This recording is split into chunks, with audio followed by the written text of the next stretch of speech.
오늘 함께 읽으신 내용은 예수님께서 잎만 무성하고 열매는 없는 무화과 나무를 향해서 이제부터 내가 영원히 열매를 맺지 못하리라 하는 말씀을 하신 후에 일어난 이야기입니다.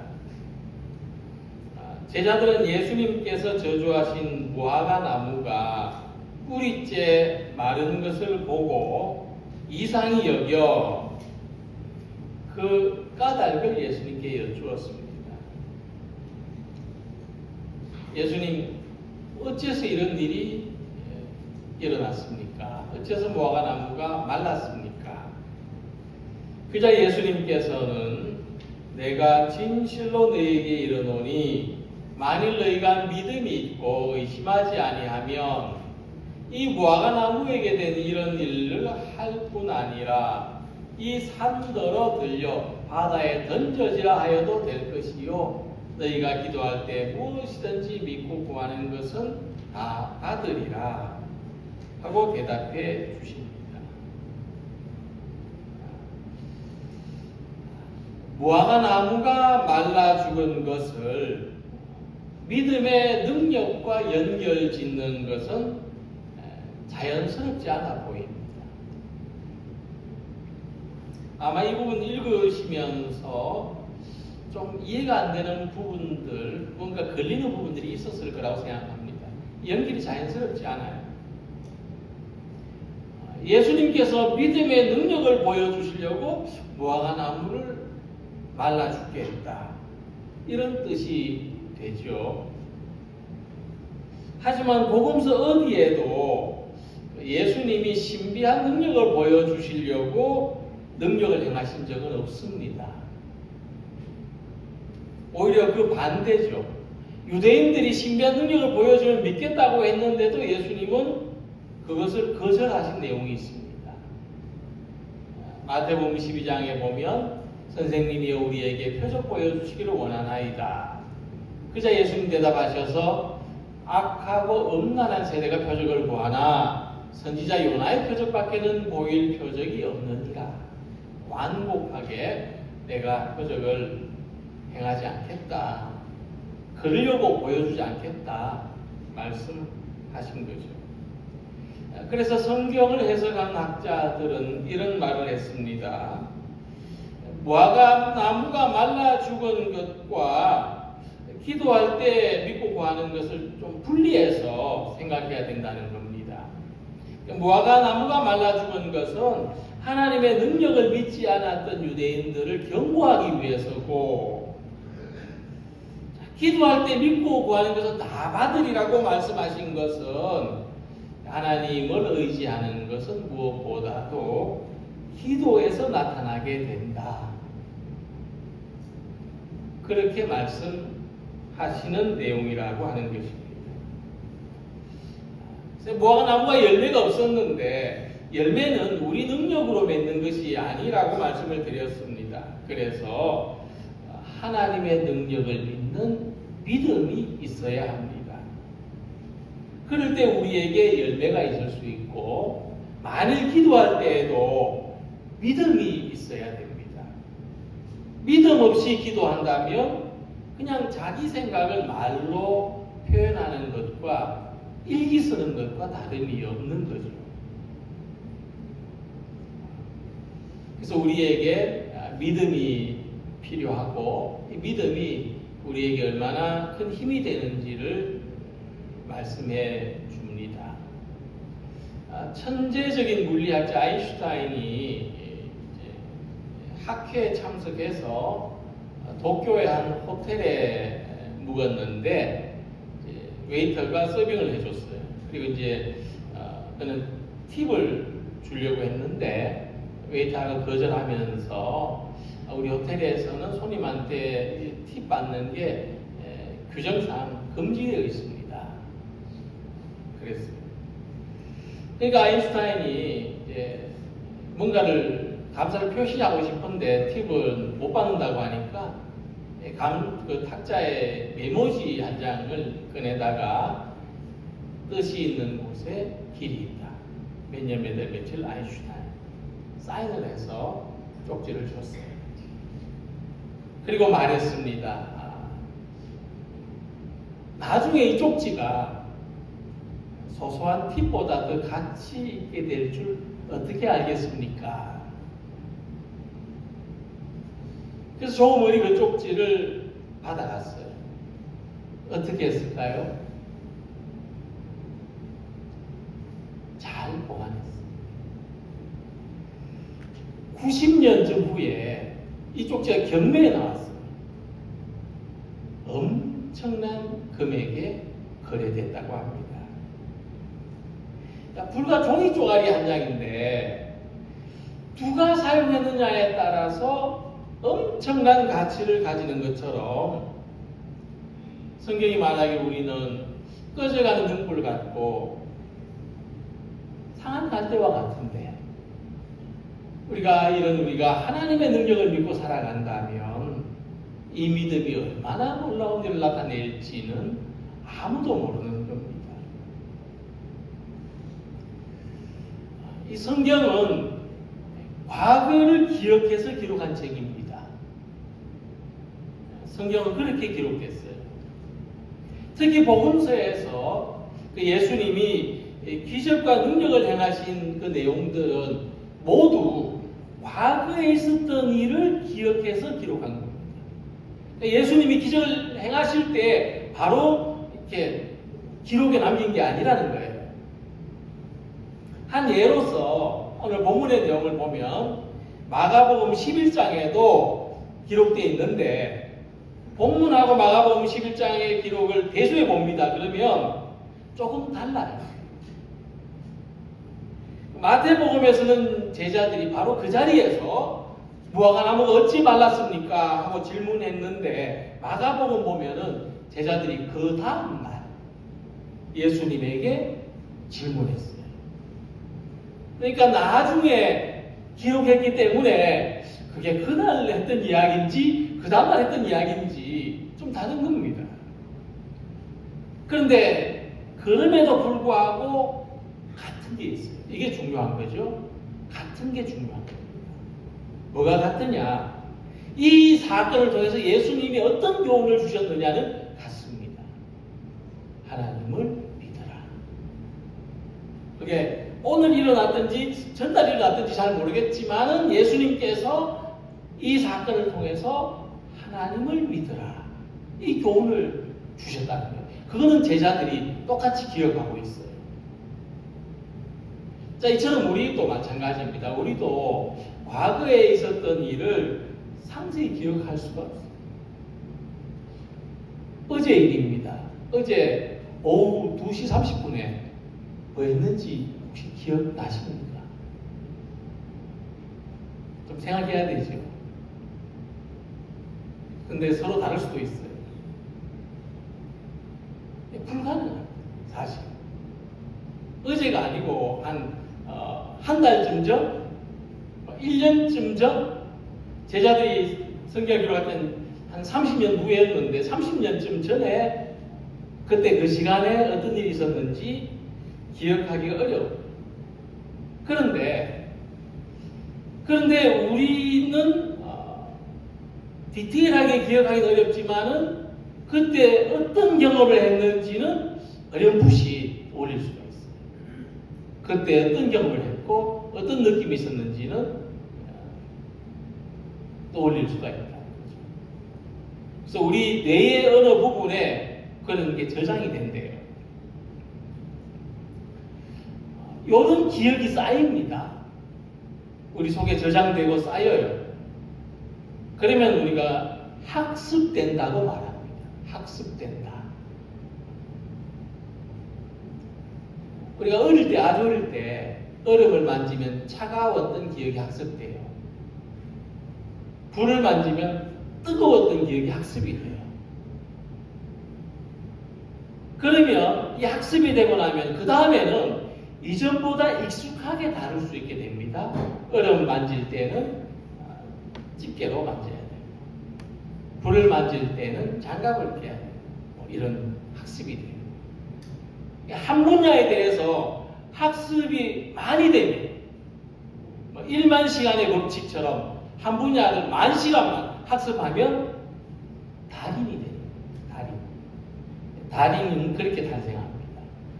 학습을 오래 한 사람입니다. 자, 그래서 이 믿음도 갑자기 생기는 게 아니고 믿음도 학습이 되는 겁니다. 옛날에 그 세례받기 전에 중간 단계가 있었어요. 그 뭐라고 했습니까? 학습이라고 했어요. 기억하실지 모르겠는데 학습 교인 되고 6개월 후에 세례받을 수가 있어요. 그러니까 제자들이 무화과 나무가 마른 것을 본 것처럼 어떤 사건에 대한 경험이 우리 믿음을 학습하게 만드는 겁니다. 자, 그렇다면 이 학습된 믿음이 언제 유용합니까? 우리가 살다 보면 믿음이 필요한 지점을 만나게 돼요. 삶이 일상적일 때는 솔직히 믿음이 별로 필요가 없고 또 우리도 요청을 하질 않아요. 믿음을 요청하지 않습니다. 그런데 어떤 문제를 만났을 때 위기 앞에서는 거의 대부분 믿음이 필요해요. 믿음을 달라고 요청하게 돼요. 자, 그때 우리가 어떻게 합니까? 그때 우리가 과거의 경험들을 기억합니다. 그러면서 그때처럼 하나님을 믿어야 된다. 이런 위기 해결의 능력이 생기는 거예요. 믿음으로 위기를 해결하는 능력이 그때 생기는 겁니다. 그래서 통계적으로 보면은 주일학교 다녔던 사람들이 나중에 어른 돼서 어느 시점에 중간에 교회를 안 다녔음에도 불구하고 어느 시점에 교회 다시 나올 확률이 아주 높다고 해요. 그러니까 어떤 위기를 만났을 때, 어떤 계기가 있을 때 예전에 학습했던 그 믿음이 문제 해결의 능력으로 떠오르는 겁니다.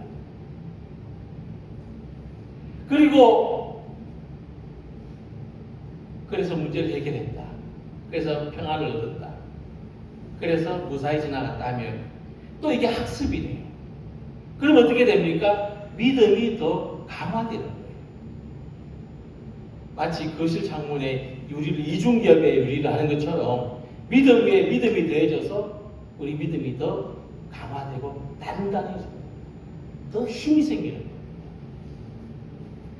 자, 그러면 열매가 없어서 말라버린 무화과 나무에 대한 경험은 제자들에게 어떤 믿음을 강화시켜 주었느냐? 본문 21절에서 대답합니다. 만일 너희가 믿음이 있고 의심하지 아니하면 이 무화과 나무에게 된 이런 일만 할 뿐 아니라 이 산더러 들려 바다에 던져지라 하여도 될 것이요. 이 믿음이 강화되면요, 무화과 나무를 마르게 하는 이 믿음의 경험이 쌓이면 산을 들어 바다에 옮길 수 있다.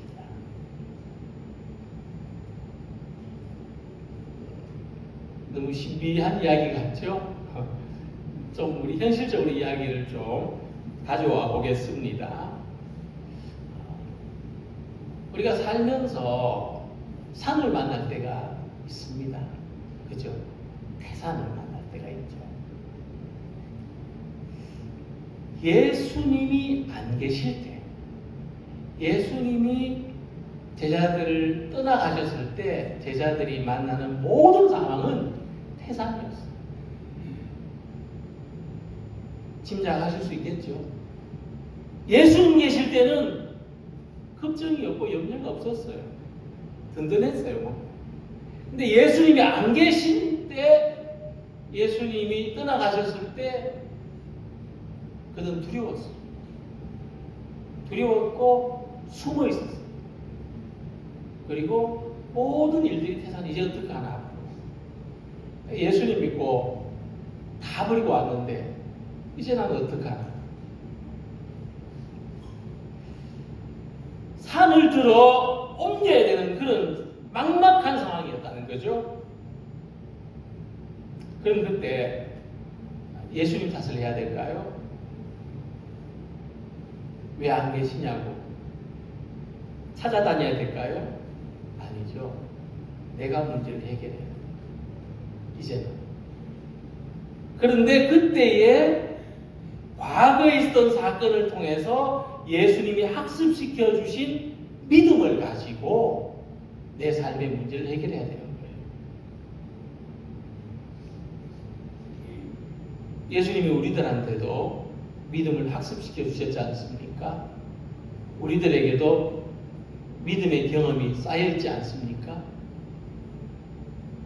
하나님을 믿으라. 그러면 산을 들어 바다에 던져지라 해도 될 것이다. 이런 믿음으로 강화되는 우리 모든 성도님들이 되시기를 바랍니다. 자신이 없으신가 보네요. 근데 학습이 안 되는 사람도 있습니다. 어떤 사람이냐? 배우기 이전에 지식이나 경험을 붙잡고 안 오는 사람. 학습이 안 돼요. 1 더하기 1은 2라고 가르쳐 주는데 1 더하기 1은 1이라고 끝까지 그거 붙잡고 있으면 학습이 되지 않습니다. 그 다음 단계가 안 돼요. 2 더하기 2는 4가 다 그걸 못 내요. 그리고 배운 걸 금방 잊어버리는 사람도 학습이 안 돼요. 사람 나이가 나중에 많이 좀 들면은 학습 효과가 좀 떨어진다 그래요. 자꾸 잊어먹으니까.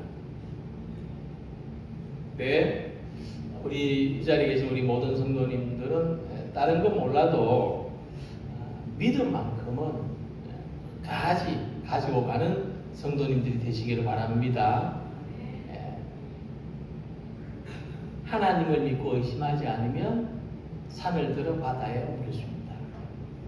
무슨 말씀이냐 하면 암담하고 막막한 일을 만나도 길이 보인다. 그죠? 하나님 믿는 사람한테는 막막하고 암담한 일을 만나도 길이 있습니다. 우리 믿음이 더 굳건해져서 우리 앞에 산이 막혀 있는 것보다 더 크고 더 어렵고 힘든 일들도 믿음으로 감당해낼 수 있는 모든 성도님들이 되시기를 기원합니다.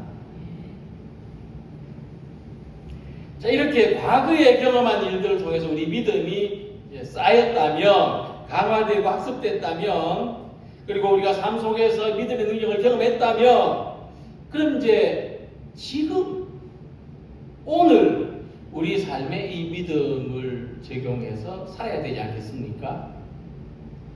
그래야 우리 믿음이 능력이 되는 거죠. 히브리서 11장 34절 아래 보면은 믿음의 능력에 대해서 이렇게 말씀하고 있습니다. 믿음으로 나라들을 이기기도 하며 의를 행하기도 하며 약속을 받기도 하며 사자들의 입을 막기도 하며 불의 세력을 멸하기도 하며 칼날을 피하기도 하며 연약한 가운데서 강하게 되기도 하며 전쟁에 용감하게 되어 이방 사람들의 진을 물리치기도 하며 죽은 자들을 부활로 받아들이기도 하며 심한 고문을 받되 구차히 풀려나기를 원하지 아니하였으며 우리가 이 믿음의 능력을 각자가 경험한 믿음의 능력을 이야기합니다. 그걸 뭐라고 합니까? 간증이라고 하죠. 지금 이 자리에 우리가 각자가 경험한 믿음의 능력을 한 가지씩 이야기한다면 우리 성경 말씀은 한 6, 7가지 읽었는데 우리 모인 숫자만큼 곱하기 한 10이나 20만큼 더 나타날 줄로 생각합니다. 그래서 히브리서에서 이렇게 말씀했어요. 이런 말을 다 하려면 시간이 부족하고 구름같이 수많은 증인이 있다. 자, 그러면 우리가 이렇게 과거에 배운 믿음, 학습한 믿음, 경험한 믿음을 오늘 어떻게 적용할 수 있을까요?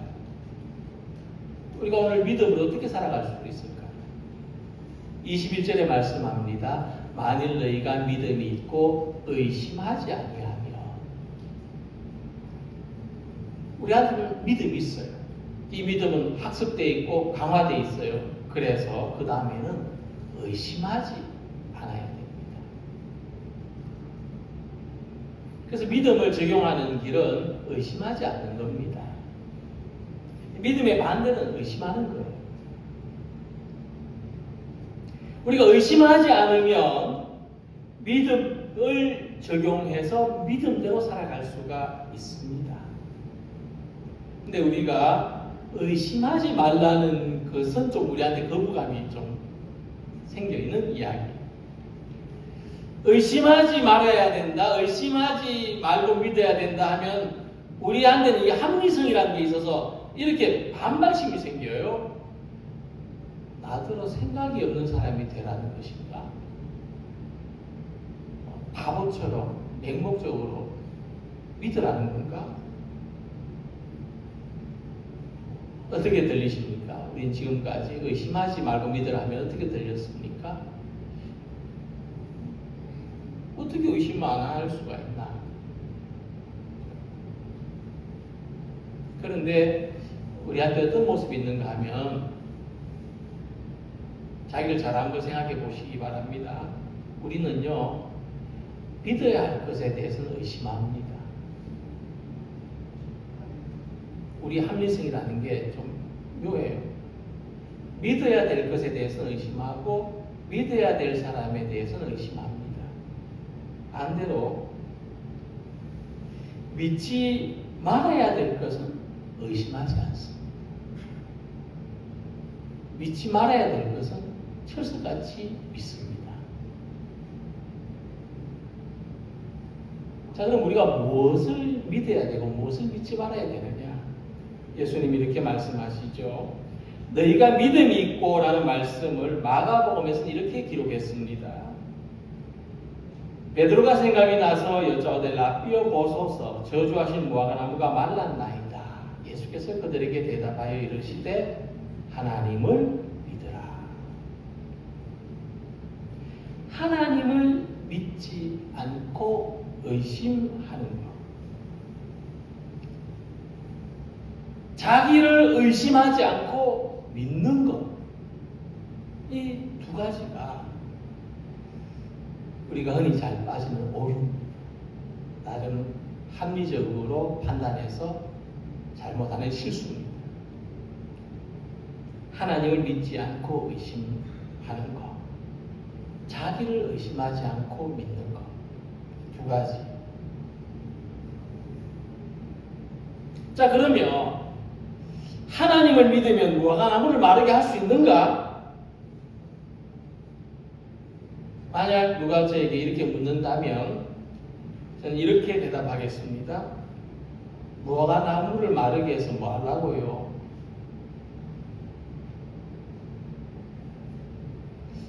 하나님 믿으면, 목사님 하나님 믿으면 무화과나무 마르게 할 수 있습니까?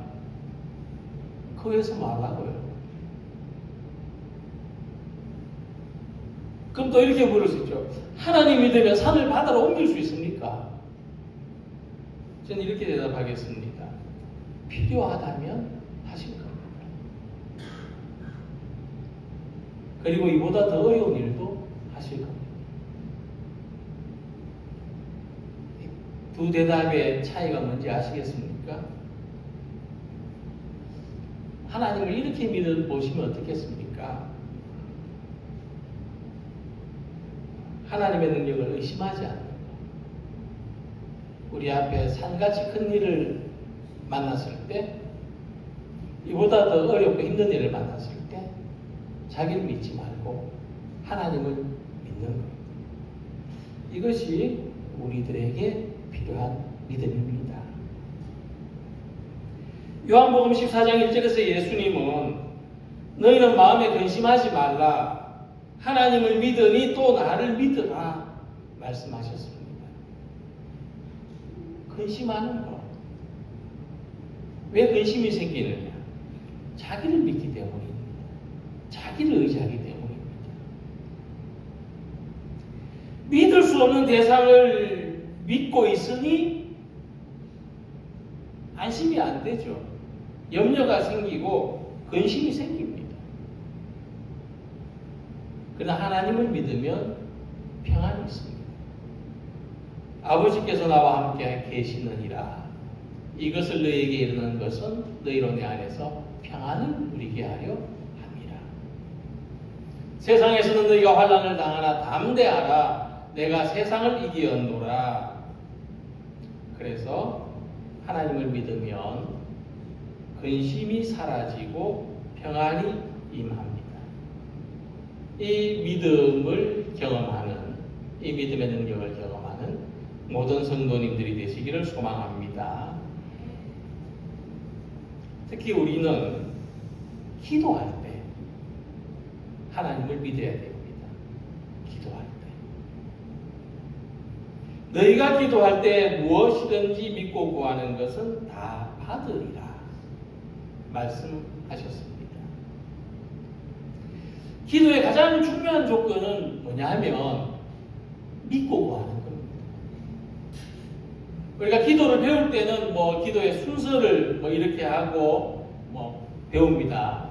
한데 보다 더 중요한 것은 믿는 거예요. 믿고 구하는 거예요. 정말 위급할 때 하나님 한마디, 믿고 구하는 하나님 한마디가 가장 강력한 기도가 될 수 있습니다. 수많은 미사여구를 붙여도 믿고 구하지 않는 것과 한마디 하나님의 이름만 불러도 믿고 부르는 것은 다른 거기 때문이죠.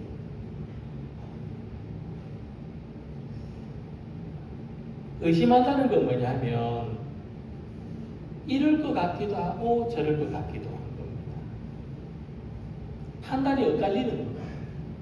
의심이 들면 한 방향으로 못 가요. 의심이 들면. 어떤 사람이 나한테 물건을 맡겼어요. 의심이 들어요. 그러면 반나절 동안 한 10번은 전화할 겁니다. 잘 가지고 있나? 그죠? 맡긴 겁니까? 안 맡긴 겁니까? 못 맡긴 거예요. 그게 의심이 드는 겁니다. 우리가 생각해보면 기도할 때 하나님께 맡겼다고 하면서도 집에 갈 때 주섬주섬 다시 찾아오는 기도를 많이 하고 있습니다. 엇갈리면 못 맡기는 거예요. 그래서 기도할 때 믿고 구하는 것이 중요합니다. 그런데 그러면 어떻게 우리가 엇갈리지 않게 기도할 수 있느냐? 확고한 마음으로 기도할 수 있느냐? 대개 옳은 것을 구할 때입니다. 옳은 것을 구할 때. 그리고 하나님의 뜻에 따르는 기도를 할 때. 그 다음에 자기를 비울 때. 이런 기도하면은 확고한 마음이 생겨요. 엇갈리지 않습니다. 제 경험에서는요, 제가 집착하거나 붙잡고 있던 것을 놓았을 때. 그러면 안 돼야 되잖아요. 내가 놓았으니까. 근데 그 반대로 이루어진 일들이 많았습니다. 자, 그렇게 붙들고 있을 때는 안 됐는데, 내려놓고 나니까 됐어요. 그런 경험도 여러 번 있었습니다. 솔로몬의 기도처럼 구하지 않은 것까지 주신 거예요. 그래서 저는 솔로몬이 구하지 않은 것까지 받았다는 게 어떤 의미인 걸 알겠어요. 어쩌면 솔로몬도 자기의 부귀, 명성, 영광 이런 걸 기도했을지 모르겠습니다. 그런데 내려놨어. 이보다 더 중요한 게 있어. 아니야. 내가 왕인데 백성들을 더 잘 살펴야지. 그러니까 하나님은 다 주신 거예요. 솔로몬이 내려놓은 것까지 다 주신 거예요. 그럴 때 우리가 어떤 마음이 생기냐면은 진짜 감사해요. 하나님의 선물이구나. 정말 감사해요. 하나님이 은혜로 주셨구나. 저한테는 이런 믿음이 강화되고 학습되어 있습니다. 그런데 이걸 뭐 어떤 기도에 응답을 받는 기술로 생각하지 않으시면 좋겠습니다. 우리는 어떤 뭐 기도가 응답받는 기술은 아니지 않습니까? 제 개인적인 경험이에요. 무슨 말씀이냐 하면 기도에 선행해야 되는 것, 제일 중요한 것, 하나님을 믿는 것입니다. A라는 사람이 B라는 사람을 만날 때마다 당신 나쁜 사람, 당신 나쁜 사람 이러면 이 B라는 사람이 좋은 사람일지라도 A한테는 좋은 사람이 될 수가 없어요. 볼 때마다 나쁘다고 하는데 어떻게 좋은 사람이 될 수 있겠습니까? 근데 반대로 이 B라는 사람이 객관적으로 좀 나쁜 사람이에요. 남을 좀 속이기도 하고 해를 끼치기도 했어요. 근데 볼 때마다 당신 좋은 사람, 당신은 좋은 사람이 되면 이 B가 적어도 A한테는 좋은 사람이 될 가능성이 있어요. 좋다고 해주니까.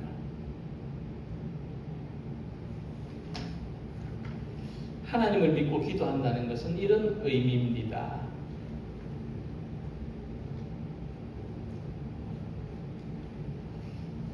하나님 앞에 우리 성도님들은 어떤 사람이 되고 싶습니까? 하나님을 계속 불확실한 분으로 생각하시겠습니까? 우리가 기도하는 대로 주시는 분이라고 생각하시겠습니까? 하나님께서 좋으신 아버지, 우리가 구하는 대로 주실 것을 믿는 분들이 되시기를 바랍니다. 그럴 때 우리는 의심 없이 기도할 수 있습니다. 오늘 본문에서 주님은 무화과 나무가 말라버린 실물을 보고 있는 제자들에게 우리가 하나님을 믿는 믿음과 그 결과에 대해서 가르쳐 주시고 있습니다. 사는 동안 우리에게는 이 산과 같이 산을 들어 바다에 옮겨야 되는 것과 같이 많은 일들, 불가능해 보이는 일들이 너무나 많습니다. 그러나 우리가 가진 믿음대로, 우리가 경험한 믿음, 과거에 많은 수많은 믿음의 선배들이 다 이야기하려면 시간이 없고 구름같이 허다한 정인들이 있는 이 믿음을 생각하면서 하나님을 믿고 기도하고 믿음에 집중하고 오늘도 이 믿음으로 살아가는 확고한 마음을 가지는 우리 모든 성도들이 되시기를 주님의 이름으로 축원합니다. 기도드리겠습니다.